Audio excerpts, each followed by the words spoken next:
For centuries, the Great Sphinx has stood in silence.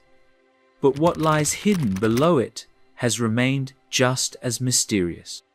Beneath the surface, under the paws, the platform, and the surrounding bedrock, researchers have identified sealed shafts, unexplored cavities, and man-made cuttings that don't appear in official records.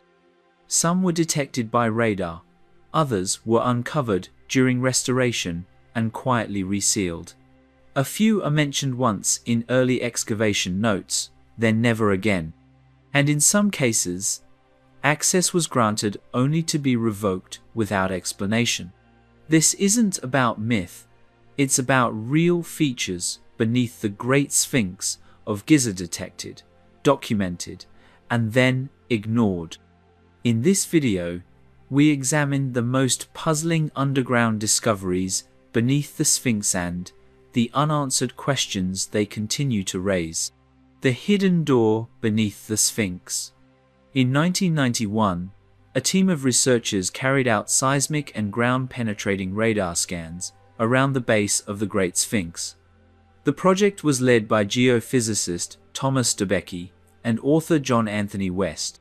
Their main objective was to examine erosion patterns on the statue, but the equipment revealed something unexpected beneath the monument's front paws. The scan detected a rectangular anomaly measuring approximately 12 feet by 9 feet. It sat directly beneath the paws in a position too symmetrical to be natural. Its sharply defined edges and irregular seismic reflections did not match the surrounding bedrock. According to DeBakey, the feature behaved like a hollow space, not a fissure or erosion pocket. The way it scattered seismic waves suggested a cavity either air-filled or filled with looser material than the solid limestone. The team believed it indicated an artificial chamber carved into the bedrock, likely at the time the Sphinx was constructed. Unlike other anomalies on the Giza Plateau, this one showed clear geometry. DeBakey noted that, in subsurface imaging, natural voids appear irregular. This one had distinct right angles. Its location between the front paws also implied intentional placement. Nothing in the design of the Sphinx appears accidental. Dr. Robert Schoch, a Boston University geologist, reviewed the data and supported the interpretation. He attended the 1991 Geological Society of America conference, where the findings were presented. Schoch confirmed that the cavity reflected seismic energy in a way consistent with a non-natural space. Although later associated with debates about the Sphinx's age, at that time he focused strictly on the geophysical evidence. The data was collected using a combination of seismic refraction and resistivity imaging, both standard tools in subsurface geological analysis. After the discovery was publicized, access to the site was abruptly restricted. West and DeBakey were not permitted to perform additional scans or conduct test excavations. Equipment was removed and new permits were declined. No official statement explained the sudden shift, but when questioned, the Egyptian Supreme Council of Antiquities dismissed the anomaly as a misreading of the data. No counter-survey was performed. The council, led at the time by Dr. Zahi Hawass, continued to deny that anything existed beneath the paws. He later claimed that any detected cavities were natural and insignificant, yet no additional studies were released to confirm that. Independent researchers who requested access to the scan area were ignored or turned away. The feature remained unexamined. The cavity's placement raised further questions. In Egyptian temple architecture, foundation deposits or subsurface chambers were often created for religious or protective purposes. The Sphinx faces due east, aligned with the rising sun on the spring equinox. The positioning of the anomaly beneath the paws along this axis suggested symbolic importance. If it was a man-made chamber, it wasn't likely to be random. Written sources connected to the Sphinx add to the uncertainty. The dream stele, placed between the paws by Thutmose IV, tells of a buried structure that promised kingship to the one who would uncover it. While the inscription is often interpreted as a metaphor, some researchers consider it a literal account. The inventory stela, discovered nearby in the 19th century, goes further. It claims the Sphinx predates Khafre and refers to a house of secrets beneath the plateau. Egyptologists widely regard the stela as anachronistic, yet it continues to surface in discussions about hidden structures.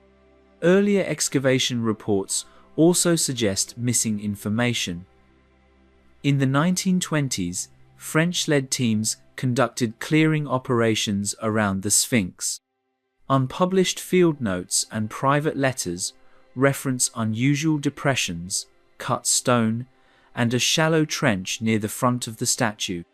One note from 1926 describes a possible carved shaft beneath the chest, which was reburied soon after. No official report followed.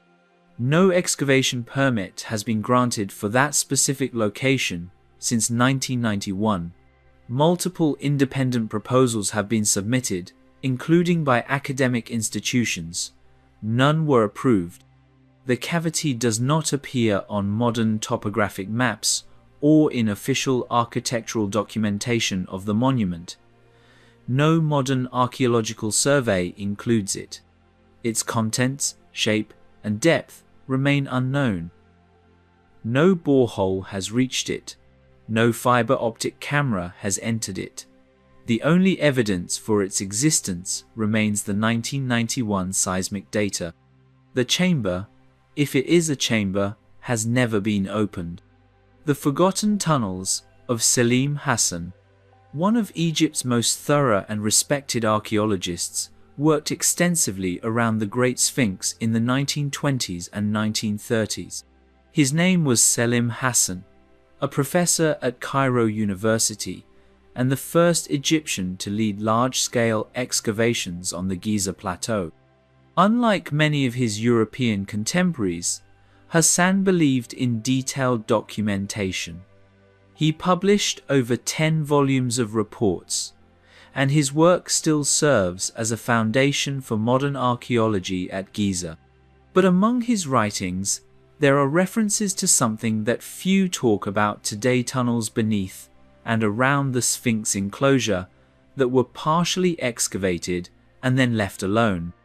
In Volume 8 of his excavation series, Hassan mentions clearing a passage that extended downward from the Sphinx enclosure floor. The tunnel, according to his notes, was cut into the bedrock and led toward the center of the monument. Workers followed it for several meters before halting due to instability and a buildup of debris. Hassan recorded the dimensions, direction, and visible tool marks along the walls. He also noted that the passage didn't appear to be a natural fissure. It was too even, too straight. One of the more overlooked parts of his writing is his description of a large limestone block covering the tunnel's entrance. Hassan believed it had been placed intentionally in antiquity, perhaps to seal whatever lay beyond. The block was removed during excavation, and the passage was cleared to the extent possible with the tools they had. What was found beyond that point is not described in detail.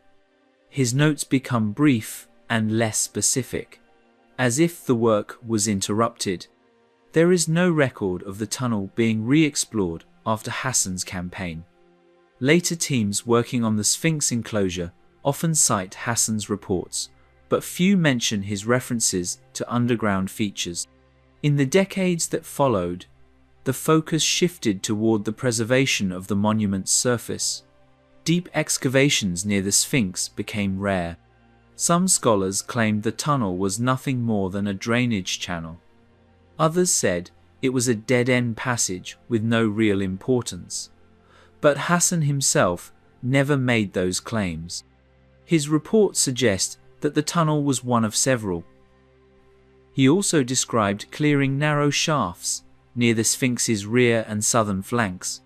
One shaft extended down into the bedrock and seemed to branch into a lower corridor, but it was filled with water at the time of excavation. Pumps were brought in to clear the shaft, but only partially succeeded. Hassan made detailed sketches of its shape and orientation, but no further progress was recorded. The location of these features can be roughly identified on early survey maps of the plateau. In some cases, the shafts and tunnels were later filled in with sand and rubble. Others were sealed with modern cement during 20th century conservation efforts. Their current condition is unknown. Most have not been reopened, and few have been studied using modern equipment. What makes Hassan's discoveries unusual is how little attention they receive. His excavation records are accessible, and his technical descriptions are clear. Yet modern archaeological publications on the Sphinx rarely reference the tunnels in any meaningful way. When they are mentioned, it's usually in passing and without context. Even in recent conservation studies, the underground features documented by Hassan are largely omitted.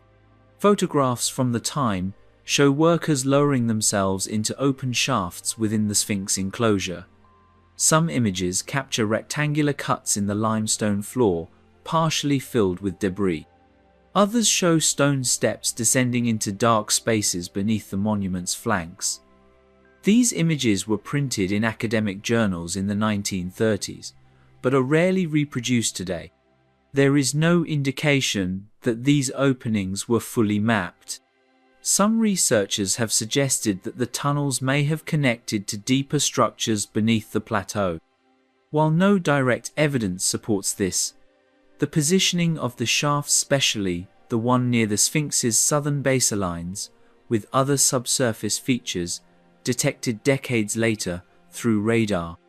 Whether those deeper anomalies relate to the passages Hassan described is still unknown. There has been no modern excavation of these tunnels. No current project on the Giza Plateau includes them in its scope. They are not part of public tours, and they are absent from official maps issued by Egypt's Ministry of Antiquities. Hassan's own conclusion was cautious. He believed the tunnels had ritual or symbolic importance, but admitted he could not explain their full purpose. The entrances remain buried. Their dimensions, angles, and construction suggest intent, but for nearly a century, no one has gone back to see where they lead. The metal plate beneath the Sphinx. The late 1980s saw a Japanese research team from Waseda University granted permission to conduct a series of ground-penetrating radar and electromagnetic surveys around the Great Sphinx. Led by Sakuji Yoshimura, the project aimed to detect subsurface features without disturbing the surface of the monument. Their equipment was state-of-the-art for the time, capable of detecting variations in density, moisture, and electromagnetic properties up to several meters below the surface. Most of the anomalies they recorded aligned with natural fissures in the limestone. One, however, did not. Near the front left paw of the Sphinx, the instruments recorded a high reflectivity signature inconsistent with the surrounding stone. The data suggested the presence of a flat object with metallic properties. According to the team's published abstract, the reading was shallow, possibly less than a meter below the surface, and produced a response typical of dense, non-porous material. Nothing in that area of the bedrock should have caused such a signal. The team did not dig. Their permit did not allow physical excavation, only non-invasive scanning. After the results were published, the anomaly received little attention. The Japanese team continued their work elsewhere on the plateau, focusing on known tombs and shafts west of the Sphinx enclosure. The metal-like object beneath the paw was not mentioned again in subsequent reports.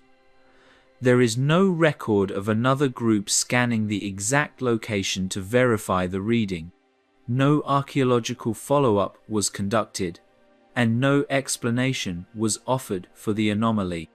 The idea of a metallic object beneath the Sphinx is unusual.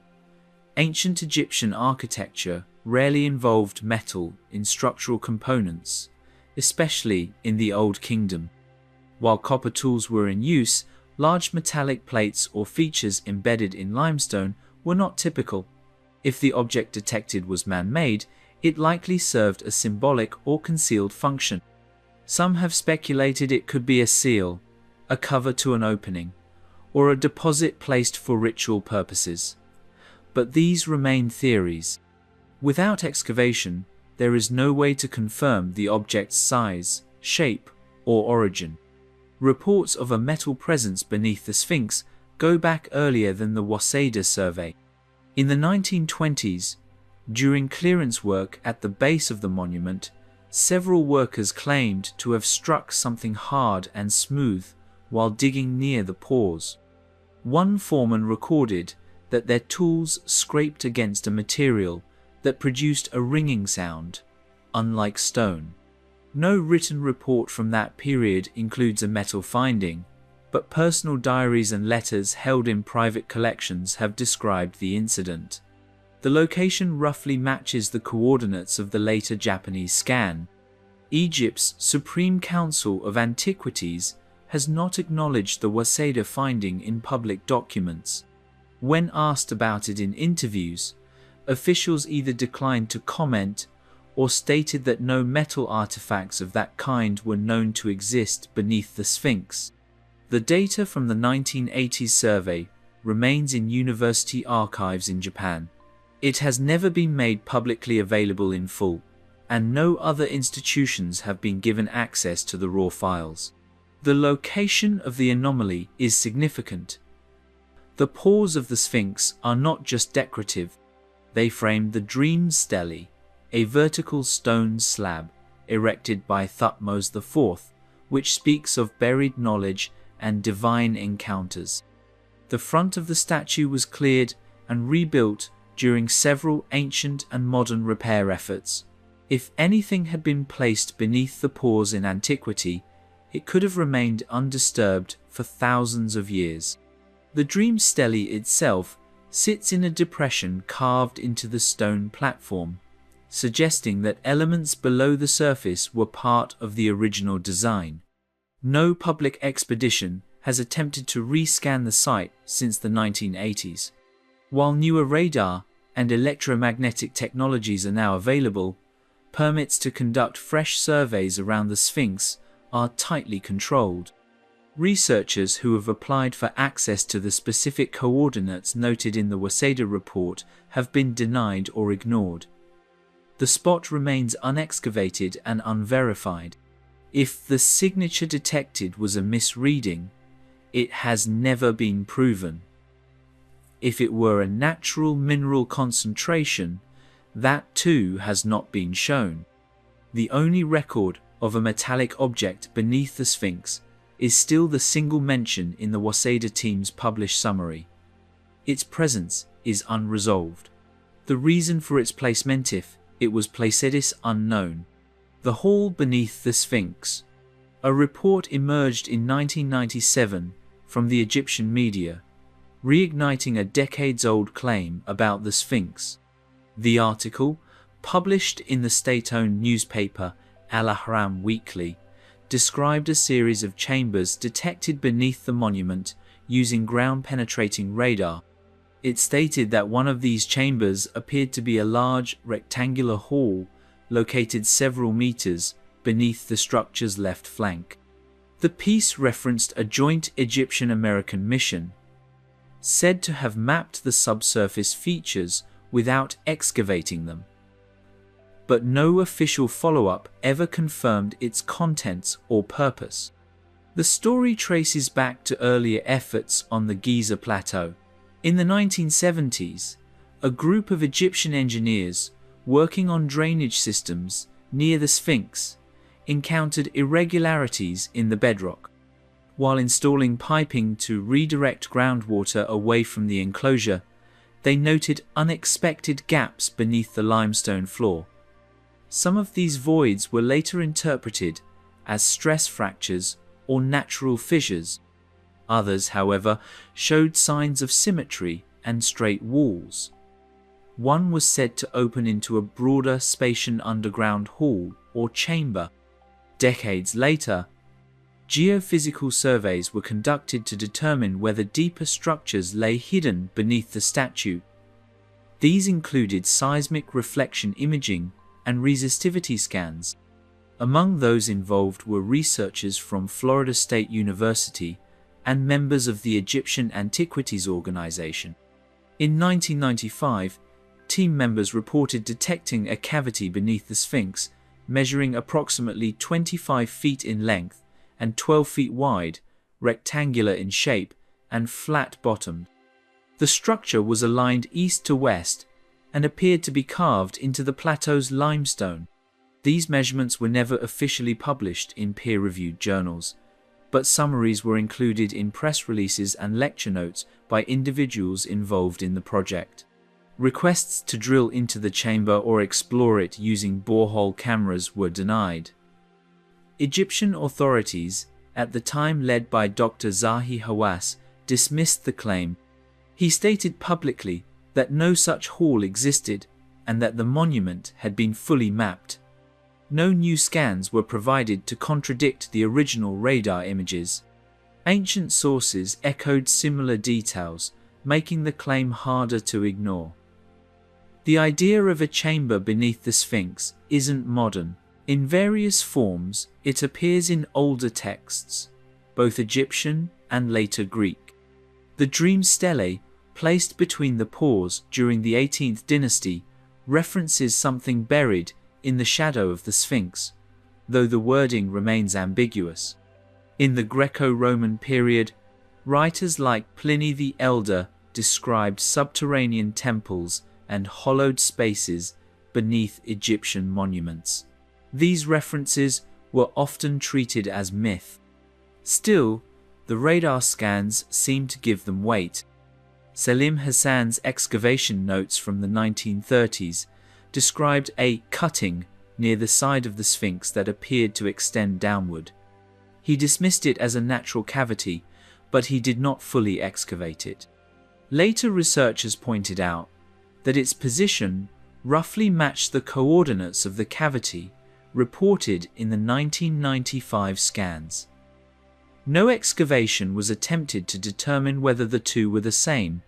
Rumors surrounding the chamber grew after the mid-1990s.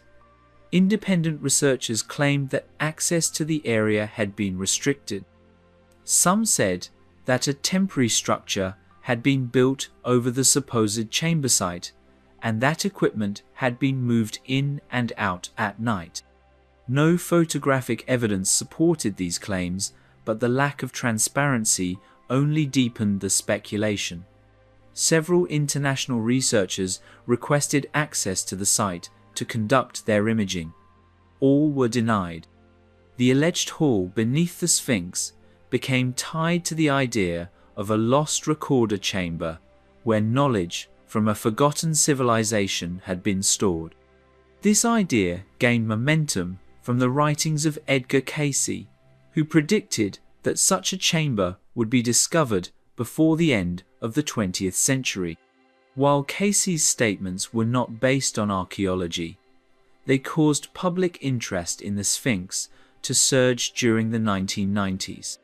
The mention of a rectangular cavity aligned with the axis of the statue was seen by some as evidence supporting his vision. As of now, no excavation has confirmed the chamber's existence. The original scans have not been publicly released in full detail. No modern survey using updated equipment has returned to the reported location. Official maps of the Giza Plateau do not show any cavity or hall beneath the Sphinx's left flank, and no boreholes have been drilled to test what lies beneath that section of limestone. The space, if it exists, remains inaccessible. Its contents, dimensions, and purpose have never been verified. The Inventory Stella's buried timeline. French archaeologist Auguste Mariette, working near the Sphinx in 1850, came across a weathered limestone slab buried beneath the sand. It was broken, its surface weathered, but the inscriptions remained legible. Now known as the Inventory Stela, the slab was found within the ruins of the Temple of Isis, situated just north of the Great Sphinx. The content of its inscription quickly became one of the most debated texts in Egyptian archaeology. Though written during the 26th dynasty, over 1,000 years after the reign of Khafre, the stela refers to monuments on the Giza Plateau as if they had existed long before his time, including the Sphinx itself. The stela's inscription states that Khufu, the builder of the Great Pyramid, came to the area and found the Sphinx already in place. It describes the statue as a sacred object of great antiquity and claims Khufu restored it rather than commissioned its construction. This alone contradicts the mainstream timeline, which attributes the carving of the Sphinx to Khafre, Khufu's son, around 2500 BCE. According to the standard view, the Sphinx was built to resemble Khafre and positioned next to his pyramid complex. But the Inventory Stela portrays Khufu not as the builder, but as a later visitor to an already ancient site. Scholars who support the conventional view argue that the stela was produced more than a millennium after Khufu's reign and reflects an effort to legitimize the Temple of Isis by connecting it to Egypt's early dynastic past. They believe the inscription was never meant as a literal historical record, but as a religious or political tool.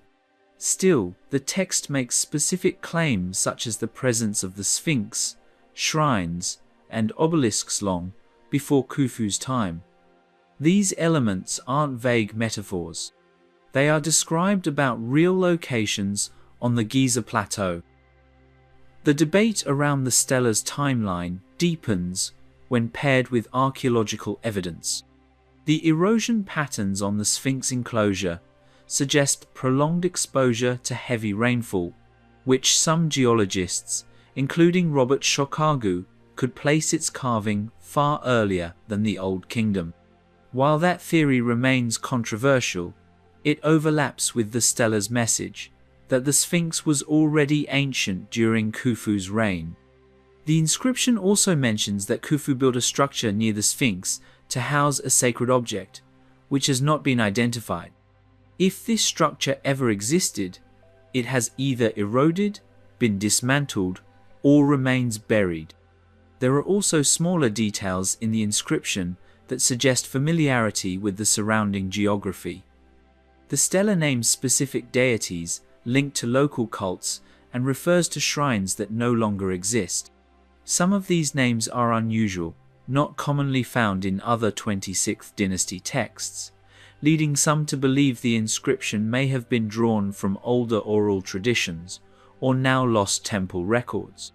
The stela's orientation within the Temple of Isis and the fact that it was found among broken statue fragments suggest it may have been reused or relocated from an earlier context.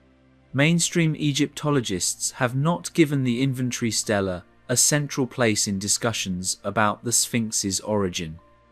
Most consider it a minor artifact, overshadowed by larger and more securely dated monuments. But fringe researchers and alternative historians have pointed to the stela as one of the few surviving texts that explicitly places the Sphinx in a different time frame. Its connection to Khufu and its description of him as a restorer, not a builder, remains at odds with what's found in official museum placards and textbooks. Despite its controversial content, the stela itself is rarely displayed. It is held in the Cairo Museum, but is not included in major exhibits on Old Kingdom history. Photographs of it exist in academic archives, and translations have been published, but it has never been the focus of a comprehensive study using modern epigraphic analysis.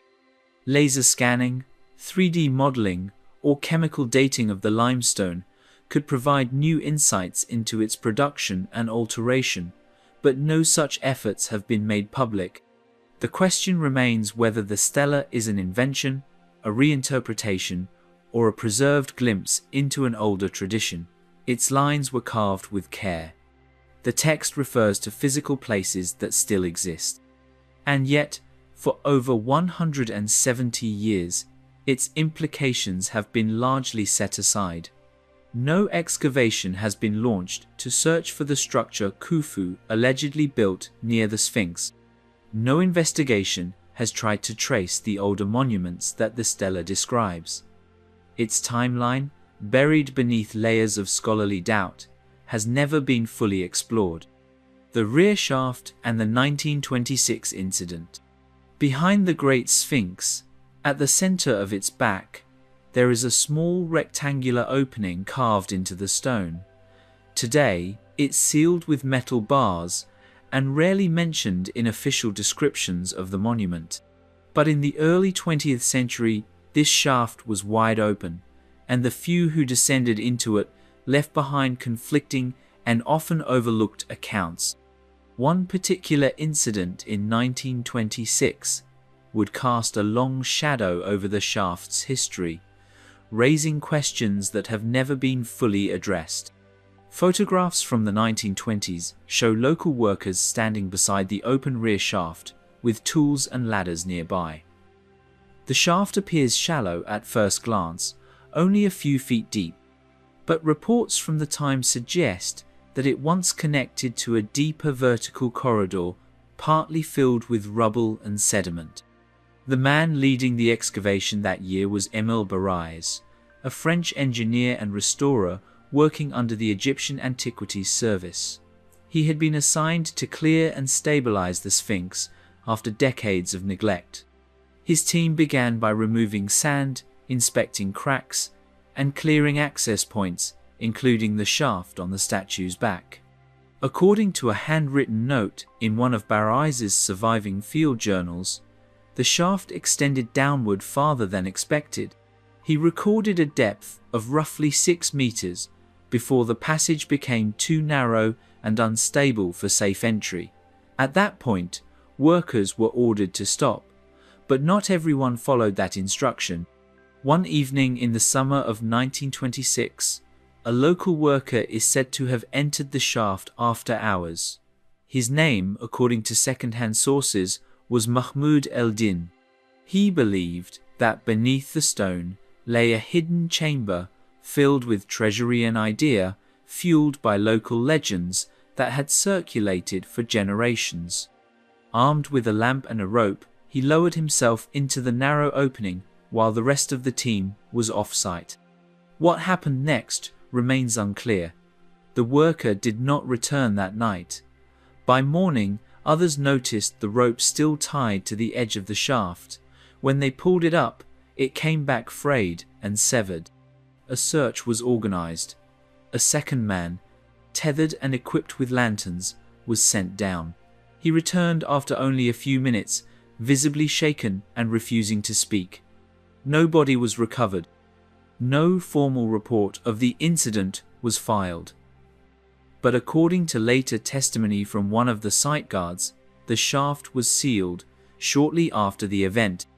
The only written reference to the 1926 incident appears in a private letter from Pierre Lecoux, then director of Antiquities, to a colleague in Paris.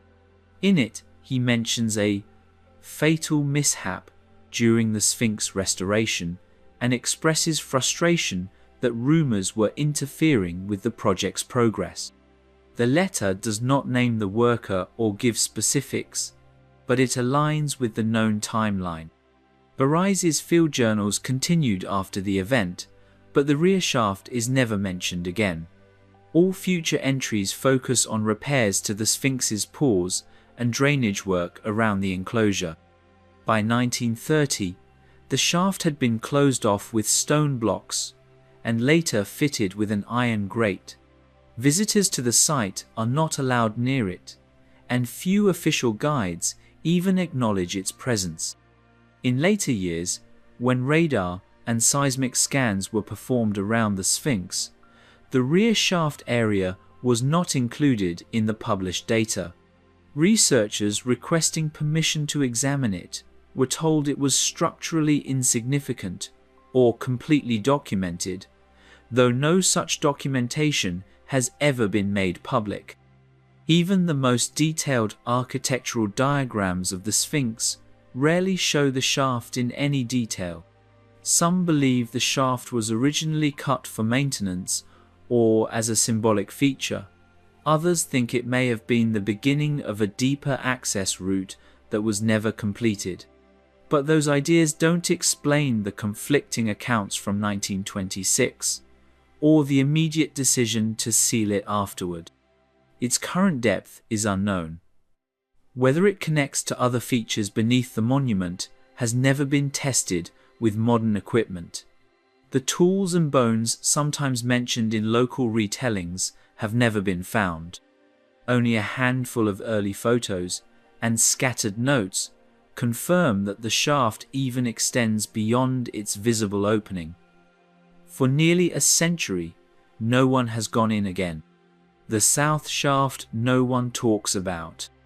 Toward the southern edge of the Great Sphinx enclosure, carved into the limestone floor, lies a shaft almost no one discusses. It's not marked on public maps, not labeled on signage, and rarely appears in academic papers. But it exists visible in several early excavation photos, including one taken in 1923 that shows a square opening near the base of the southern retaining wall. The shaft is partially filled with sand in the image, with a wooden ladder leading into it. No explanation was given in the caption. It appeared once, then vanished from public record. The shaft was first described in writing by Selim Hassan in the early 1930s. His excavation reports mention a southern descent, a carved vertical shaft leading into the bedrock, discovered during clearance operations in the Sphinx enclosure. Hassan noted that the feature was unexpected. It wasn't aligned with any known passageways and had no associated structure above it. Measuring just under 1 meter wide and extending downward at a steep angle, it presented enough depth to warrant further exploration. But progress halted after a few days. The lower portion had filled with groundwater, and the team lacked the pumps needed to drain it fully. In one of his field reports, Hassan wrote that the shaft appears artificial in origin and showed chisel marks along the walls. He also sketched the entrance, labeling it with a simple note, "Unknown function." The location of the shaft made it difficult to work around, especially during the removal of deep sediment along the southern wall. Eventually, sand was piled around it to protect workers from falling in. Over time, it was forgotten, buried beneath rubble, and later excluded from restoration plans. There are no modern images of the shaft. Most current visitors to the Sphinx never hear about it, and tour guides don't mention it.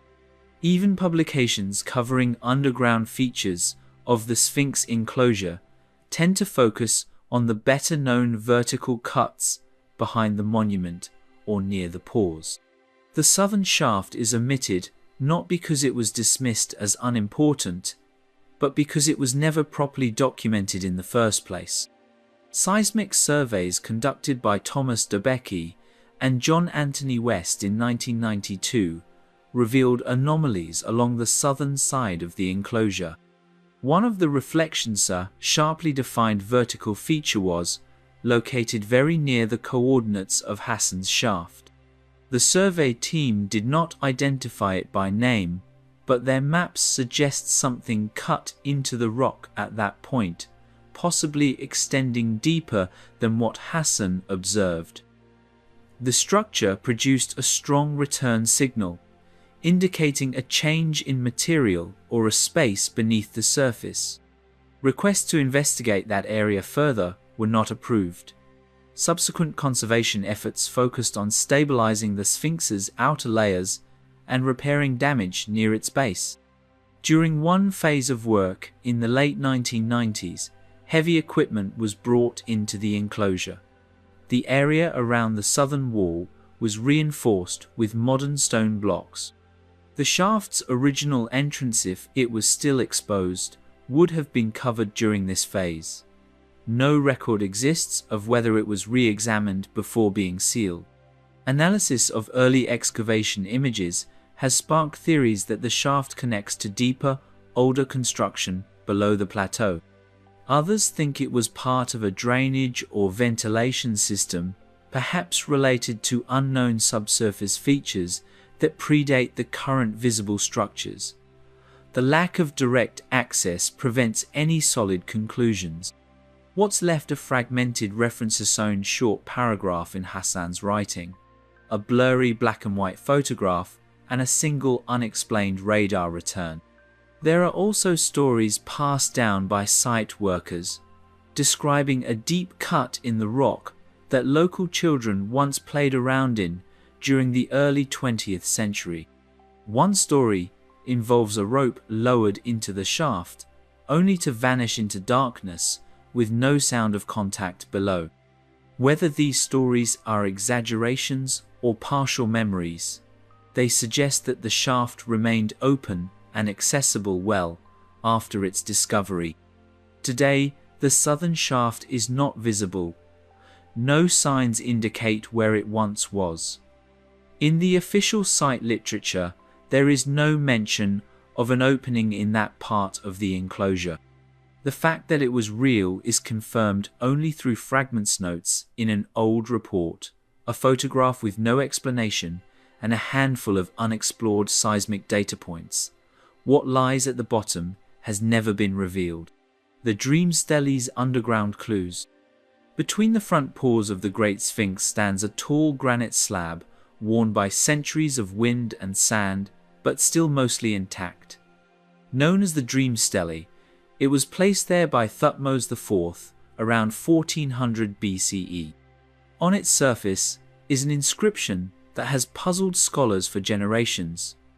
Most treat it as a symbolic Messager king's dream, a divine promise, but some believe it holds a more literal meaning, one that hints at something buried beneath the Sphinx itself. Thutmose, still a young prince at the time, is said to have rested in the shadow of the half-buried statue. According to the inscription, the Sphinx appeared to him in a dream and promised that if he would clear away the sand and restore the monument, he would become king of Egypt. Thutmose obeyed, and the prophecy was fulfilled. That's the official version. But the stele also includes lines that are partially missing or eroded, with fragments that mention a house or place of rest beneath the god's form. The god in this case is Harmachis, the identity of the Sphinx in ancient Egyptian belief. The translation of these damaged lines varies depending on the scholar. Some versions speak of the Sphinx as guardian of the secrets of the horizon, while others refer to hidden places under his body. The ambiguity comes from the missing lower portion of the stele, where key lines were lost or broken off. Despite that, the remaining parts suggest the monument was more than just symbolic. It implies the Sphinx had a purpose beyond its outward form, possibly tied to a physical structure hidden below. Explorer and writer E. A. Wallace Budge, during his work in the late 1800s, studied the stele and took note of the peculiar phrasing used to describe the statue. He pointed out that the language was different from other royal inscriptions of the time. Phrases like, "He will reveal what lies in the shadow of the sun god" were, in his view, not just metaphors. Budge and others believed these lines pointed to something tangible, perhaps a burial chamber, archive, or temple space sealed beneath the monument. Émile Barrès led a significant restoration project in the 1920s that involved extensive excavation around the Sphinx. They uncovered the base of the dream stele and noticed a rectangular depression beneath it, carved into the platform between the paws. This hollowed section appeared to have been filled with limestone rubble in antiquity, possibly to support the heavy stone slab.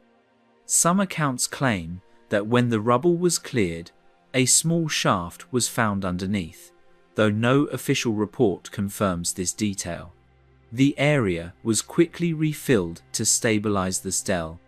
In modern times, the idea of an entrance or chamber beneath the Sphinx has been tied again and again to the stele's cryptic language. During the 1990s, when seismic scans were conducted beneath the Sphinx, one of the anomalies detected by Thomas DeBakey and John Anthony West was located directly beneath the area between the paws. The cavity was rectangular, aligned with the statue, and lay at a shallow depth.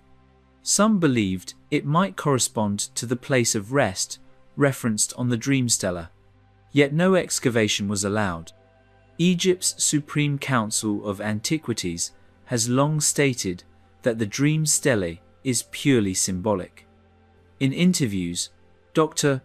Zahi Hawass emphasized that the inscription refers to the greatness of Thutmose IV and his divine right to rule, not to a physical chamber. Still, no attempt has been made to recover the missing lines from the lower portion of the slab, nor has the area beneath it been examined since the 1990s scans. The official position remains that there is nothing there, but questions continue to surface. If the stele's message was only symbolic, why does it include references to physical locations and actions, places to be cleared, secrets to be revealed, and things hidden in the shadow of the monument? And why has the damaged portion never been re-examined with modern tools? Ground-penetrating radar, micro-drilling, or even 3D imaging could clarify whether a shaft or opening lies beneath the stela's base. Yet these options remain unexplored. The dream stele stands at the center of the Sphinx, quite literally and symbolically. It ties together ancient myth, royal ambition, and the idea that something important was once hidden and may still be beneath the paws of one of history's oldest stone guardians. The seismic cavity discovered by DeBakey and West.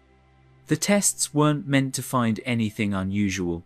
Thomas DeBakey and John Anthony West were hoping for confirmation, some basic seismic data that could help date the Sphinx. But the results they got in 1992 did more than confirm erosion. They showed something else, something underground. Their work took place around the body of the Sphinx, focusing on the limestone enclosure that surrounds it. Using non-invasive seismic tools, they measured how sound waves moved through the rock and sediment. This technique lets researchers map out density changes underground, revealing voids, cracks, or buried structures without having to dig. At first, everything looked normal. Then the data from the southern side came in.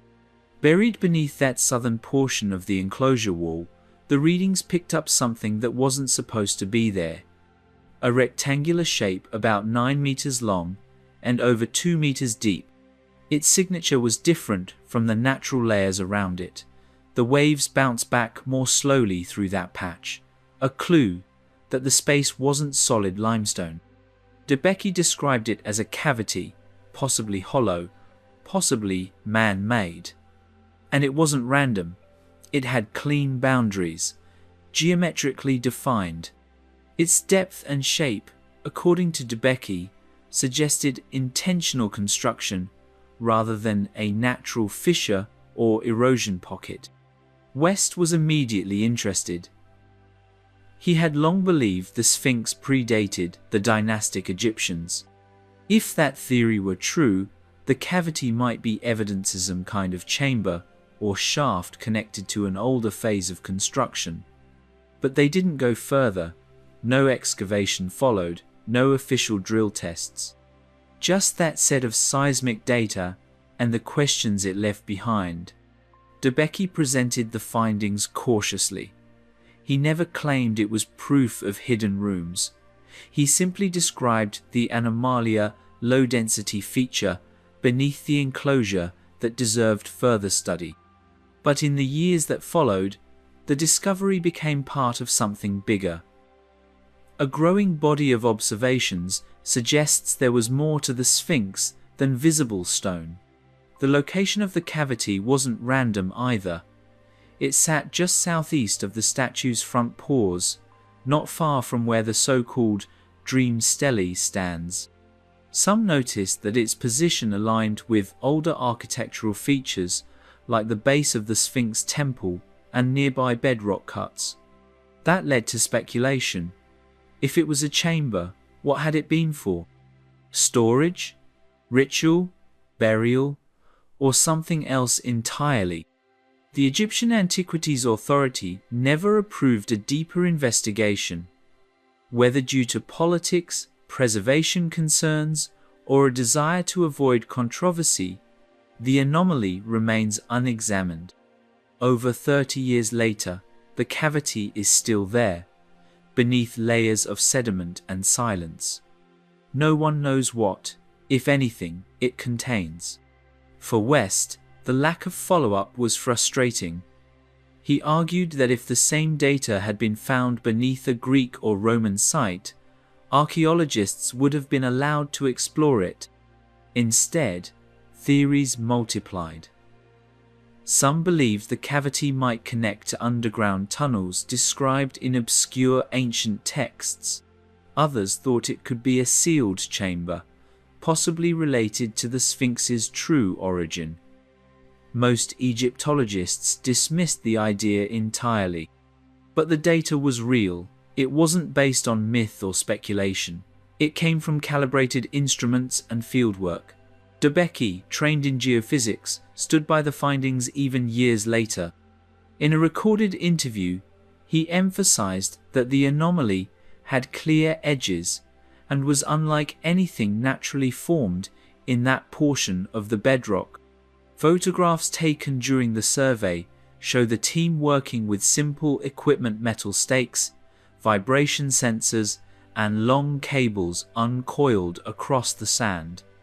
There's nothing flashy about it. Just science applied to a very old question.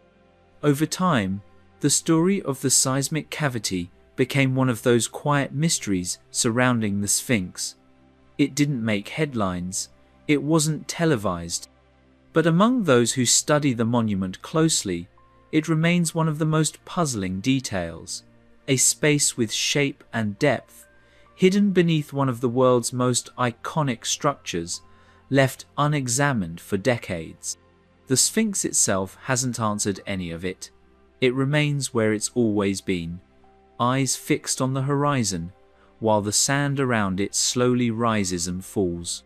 Beneath that surface, beneath the paws, beneath the platform, strange cavity still rests, silent and untouched, waiting for someone to finally look. The Osiris shaft and its submerged tomb. Not far from the Sphinx, just south of the Great Pyramid, lies a shaft that was long overlooked despite being hidden in plain sight. Cut into the limestone bedrock near the causeway of Khafre's pyramid, this vertical opening descends through 3 levels and ends in a chamber submerged in groundwater. Today, it's known as the Osiris shaft, named after the ancient god of the underworld. Its contents, construction, and depth have stirred debate since it was first fully explored in the late 1990s. Though noted in early 20th century surveys, the feature wasn't thoroughly explored until Dr. Zahi Hawass oversaw a floor-by-floor excavation in 1999. The first level, about 10 meters down, revealed an empty room with a square layout and niches cut into the walls. There were no inscriptions or artifacts to date it. Deeper still, the second level was reached by a narrow passage, where archaeologists found a collection of pottery fragments and wooden remains, most too degraded to identify clearly. The deepest level, however, is what drew the most attention. At the third level, about 30 meters below the surface, the chamber opened into a partially flooded tomb. Inside it stood a large, empty stone sarcophagus carved from a single block of granite and missing its lid. The room was filled with dark, stagnant water which had to be pumped out for researchers to enter. There were no mummies, no grave goods, and no carvings on the walls. Just the stone box, resting on a raised platform in the center of the room, and a series of channels cut into the floor, possibly designed to direct water. The configuration was unlike most known burial chambers from the Old Kingdom. The presence of multiple levels and the depth of the final chamber were unusual. The sarcophagus was also heavier and more roughly cut than others from the same era, if it even belonged to that era. Dr. Hawass, after reviewing the pottery and wooden remains from the second level, suggested the shaft may date to the 26th dynasty time, known for its religious revival and efforts to link newer constructions to ancient traditions. But not everyone agreed. The name Osiris Shaft wasn't chosen by accident. In ancient Egyptian mythology, Osiris was the god of resurrection and the underworld. Some scholars saw the layout of the shaft as symbolic of the soul's descent into the afterlife. Through multiple stages, ending in darkness and water, the idea that this was a symbolic tomb, possibly part of a larger ritual complex, gained traction. It may not have held a body, but rather served a ceremonial role in religious rites. Still, that interpretation left many questions unanswered. For instance, the scale of the excavation and the effort it took to carve through such depth in solid limestone suggest the shaft had significant importance, yet there are no inscriptions to confirm who built it or why. The tomb itself is not aligned with any known burial field, and it does not connect directly to the Khafre causeway above. Its isolation raises the possibility that it predates or postdates the surrounding structures entirely. Another oddity is the water. While the Giza Plateau sits above the local water table, it's rare to find a chamber intentionally carved into areas known to flood. If the builders knew the chamber would fill with water, the design might have served a purpose we still don't understand. Some researchers have even speculated that the flooding was intentional, perhaps part of a purification ritual or symbolic descent into the primeval waters described in Egyptian cosmology. The Osiris shaft is closed to the general public.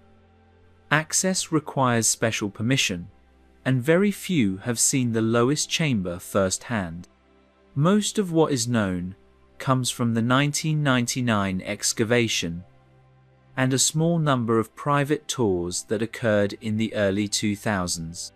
Photographs of the granite sarcophagus exist, along with diagrams of the chamber layout. But no major study has been published that explores the structure's full origin or significance. Its position near both the Sphinx and the Great Pyramid makes its absence from official accounts of the Giza Plateau all the more puzzling.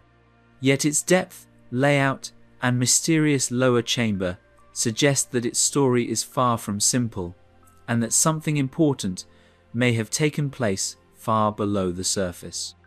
The muon scan that never happened. News of a vast, hidden space within the Great Pyramid spread quickly across international media in late 2017. Using a technology called muon tomography, scientists had mapped the interior of the structure without drilling or disturbing a single stone. The scan revealed a space the size of an aircraft hangar completely hidden above the Grand Gallery.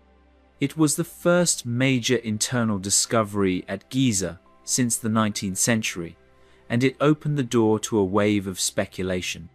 If a void that large could exist unnoticed inside the pyramid, what else might be hidden beneath the plateau? And what about the Sphinx?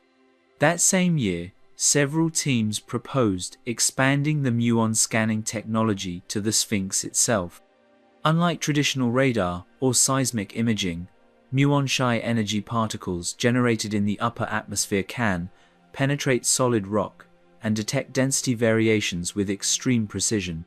The idea was simple. By placing sensors around and beneath the Sphinx, researchers could create a detailed 3D map of its internal structure and the surrounding bedrock. It would show whether chambers, tunnels, or cavities lay inside or below the monument, without the need for excavation. The Scan Pyramids mission, the same group responsible for the pyramid void discovery, was in a position to lead such a project. Their work had been endorsed by Egypt's Ministry of Antiquities and conducted in partnership with major universities. Discussions began about applying the same process to the Sphinx. Articles were published. Interviews were given. The excitement built around the possibility of finally settling long-standing questions about what might lie beneath the ancient statue. Then the momentum stopped. No official muon scan of the Sphinx was ever carried out. Despite the earlier support for similar work on the pyramid, permits for the Sphinx project were not granted. The reasons were never explained in detail. Some insiders suggested logistical concerns. Others mentioned that the equipment required precise placement and would have interfered with ongoing conservation work. But for many, the sudden silence surrounding the proposal felt out of step with the enthusiasm that had greeted the pyramid results just months earlier. Researchers involved in the project expressed disappointment. In an interview given in late 2018, a member of the Scan Pyramids team stated that they had prepared a full technical outline for a Sphinx scan, including the placement of sensors beneath the enclosure. They believed the data could be collected in a matter of weeks. The ministry, however, did not respond to their application, and follow-up inquiries were left unanswered. Without the necessary approvals, the project was shelved. The absence of a muon scan has left a significant gap in the investigation of the Sphinx. Ground-penetrating radar and seismic surveys have been conducted around the statue, but they come with limitations. The materials used in the body of the Sphinx vary in density, making traditional scanning techniques harder to interpret. Muons, in contrast, are unaffected by these variables. They pass through stone and air alike, registering only the change in density between solid rock and space. A muon scan could have confirmed or refuted past findings, such as the anomalies detected beneath the paws, along the southern enclosure wall, and behind the rear shaft. Critics of the decision to delay or block the scan have raised a simple question. If there is nothing to find, why not allow the scan? The process is non-invasive, requires no digging, and produces results with minimal disturbance to the site. It would either confirm the monument's solid composition or identify new features worth exploring further. The silence from officials has only fueled speculation that there may be more to the story. Some have pointed to older concerns about preserving the official narrative of the Sphinx, that it was built under Khafre, that its purpose is well understood, and that there are no hidden chambers involved. A discovery, especially one made with modern scientific tools, could challenge that framework. Others believe the project was delayed for bureaucratic reasons, with no deeper motive. But the fact remains, after announcing its potential, the scan never happened. Years later, the technology still exists, more advanced and accessible than ever. But the Sphinx remains unscanned. No sensors, no data, no images of what might lie within or below. The muons continue to fall from the sky, billions per second, waiting for the instruments that were never installed. The sealed chamber beneath the causeway, stretching from the mortuary temple of Khafre to the base of his pyramid, is a long stone causeway, elevated above the surrounding sand and framed by limestone walls. Tourists walk alongside it every day without realizing what may lie beneath. In the 1990s, during a survey of the Giza Plateau's underground features, a series of radar reflections suggested the presence of a large rectangular void directly below a section of this causeway, precisely between the Sphinx and the pyramid complex. The find was never publicly explored, but the data, sparse as it was, pointed to something sealed and undisturbed for a very long time. The causeway itself dates back to the 4th dynasty and once functioned as a ceremonial path. Its orientation aligns perfectly with the surrounding structures, leading from the pyramid's mortuary temple to the valley temple near the Sphinx. Over time, most of the surrounding area was buried under drifting sand. Restoration work in the 20th century cleared much of it away, revealing the full length of the stone passage. But what lay beneath remained unexamined until ground-penetrating radar teams began mapping the area's subsurface in the early 1990s. Among those involved was Thomas de Becky, a geophysicist who collaborated with researchers exploring underground anomalies near the Sphinx. One of their scans covered a section of the Khafre Causeway.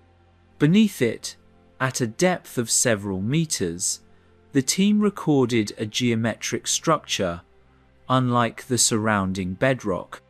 The void had clean, straight edges and a consistent profile, roughly rectangular and oriented parallel to the causeway itself. The signature it gave off was similar to other man-made chambers found on the plateau, but there were no visible entrances, shafts, or airways linking it to the surface. Shortly after the radar data was analyzed, requests were made to investigate further, either through a narrow core drill or a borehole camera. None of those requests were approved. The area was labeled off-limits due to preservation concerns. Officials from the Egyptian Antiquities Organization at the time stated that the structure was likely a natural fissure or debris-filled cavity, not worth disturbing. But the shape, orientation, and symmetry of the void made that explanation difficult to accept for those who saw the original data. There's a theory that the chamber predates the causeway, that its ceiling was sealed long before the stones above it were laid. Others suggest it might be a hidden storage chamber or symbolic tomb placed along the ceremonial path, intended not for burial but for ritual. The causeway, after all, played a role in funerary rites, connecting the pyramid to the realm of the living. In that context, a hidden chamber beneath it wouldn't be out of place. Few historical records hint at anything buried in this spot. However, travelers in the 19th century described hearing hollow echoes when walking near certain parts of the causeway, especially during early morning hours when the stone was cool. A report by British engineer Wayman Dixon, who explored parts of the plateau in the 1870s, mentioned unnatural acoustic properties near the base of the path. He never located a cavity, but he believed the causeway might cover more than it revealed. As large-scale preservation efforts got underway, crews laid massive stones across previously compromised sections of the causeway. These restorations, while necessary for preserving the visible structure, made it impossible to return to the exact site of the radar anomaly without lifting multiple layers of stone. No efforts were made to mark or map the anomaly's location once the surface was repaired. Since then, no public survey has included this section of the plateau. The radar data, never formally published, remains archived in personal records and internal documents. Researchers who've attempted to revisit the topic have found little cooperation. Some say the void was forgotten. Others believe it was intentionally ignored. Visitors pass directly above it, unaware of what lies beneath. Guides speak of Khafre's grandeur and the beauty of the stonework, but not the sealed space below their feet. Whether a storage room, a ritual tomb, or a feature from a lost stage of construction, the chamber beneath the causeway has never been opened. Its existence remains unconfirmed by excavation, but its shape and depth still linger in the data, waiting beneath the stone. The cryptic marks inside the body. The interior of the Great Sphinx is something few have ever seen. Most assume the statue is solid limestone throughout, carved straight from the Giza Plateau's bedrock. But repairs, especially those carried out in the early 20th century, revealed something far less uniform. Cracks, voids, and man-made cuttings were found within the body itself, features not recorded in ancient plans or modern conservation logs. And among these were a series of cryptic marks, carved where no one expected to find them.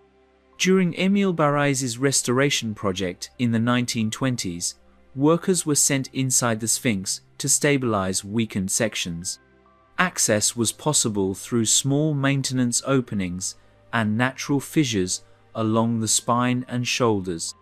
The goal was to shore up internal fractures and prevent structural collapse, especially after years of wind erosion and shifting sands.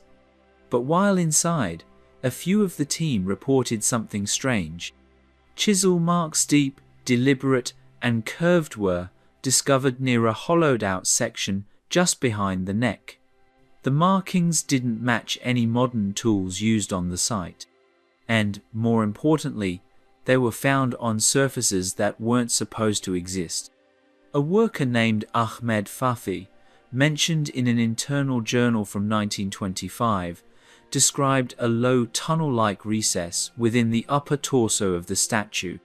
It extended only a short distance, just enough for a man to crawl in and turn around. Along the inner wall, he noted strange symbols cut into the stone, unfamiliar even to the Egyptian team.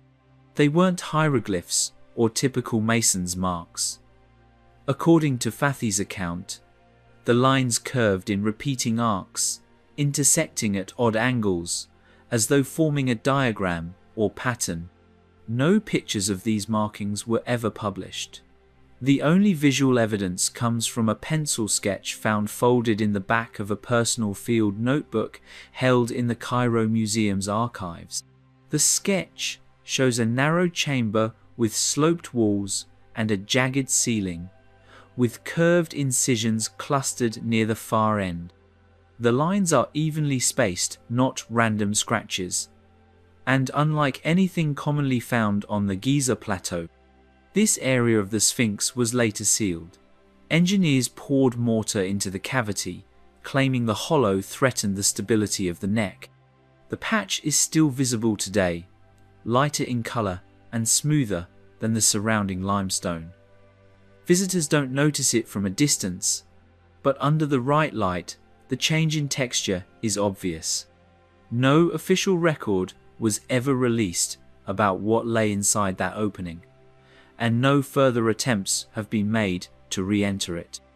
The term stability reinforcement was used by Dr. Zahi Hawass when he briefly noted a structural fix near the Sphinx's upper back. When asked whether the statue contained any hollow sections or shafts, he stated that the body was solid, apart from known weathering cracks.